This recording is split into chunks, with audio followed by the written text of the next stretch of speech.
Abby spent many hours training Winter how to move her body while wearing the prosthetic tail. Abby needed Winter to understand that when she was wearing the prosthesis, it was a signal for her to swim by using her tail, not her fins, to move herself forward. Winter seems to like her new tail.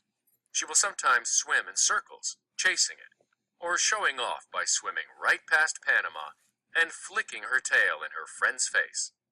Some days, she doesn't want her trainers to take it off. Winter now wears her tail every day for a short period of time.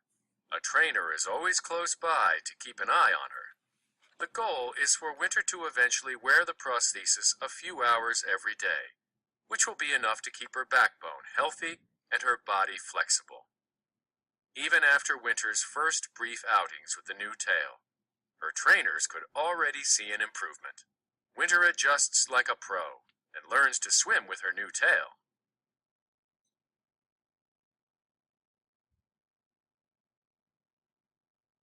Winter had a big party on her third birthday, complete with a cake and candles. Many people came to help her celebrate, and she seemed happy to see them all. We cannot know what Winter is really thinking, but her trainers admit that she seems to have a special understanding with the people who visit her. The people feel a connection to her as well. From children who have prostheses, to veterans who lost a limb fighting in a war, to one little girl who didn't want to wear a hearing aid until she met Winter. People see how Winter has learned to adapt and are inspired by her story. With the help of Kevin Carroll, Winter is also sharing her prosthetic technology.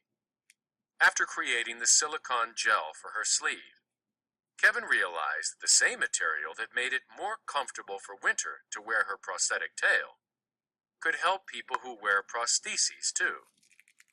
Kevin put the gel to the test on a veteran of the Iraq War who was having difficulty with his artificial legs. The silicone gel created an extra cushion that helped reduce the veteran's discomfort. It was a big breakthrough, making life a little easier for people needing prostheses. Special guests present Winter with her birthday cake. Winter may have lost her family, her home, and eventually her tail, but she found a new home and family at the Clearwater Marine Aquarium. She found Panama, Abby, and the vets, trainers, and volunteers who take care of her on a daily basis.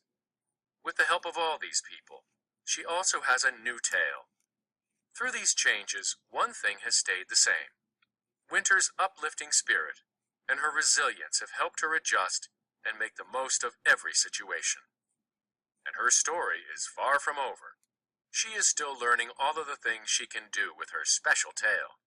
And her trainers and prosthetic designers are still learning how they can help her even more.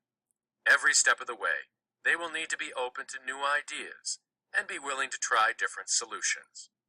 Their shared goal is to help Winter live a long, healthy, and happy life. As for Winter, she seems ready for any new challenge. As champion, inspiration, and friend, Winter is one little dolphin who gives people hope and shows us that anything is possible.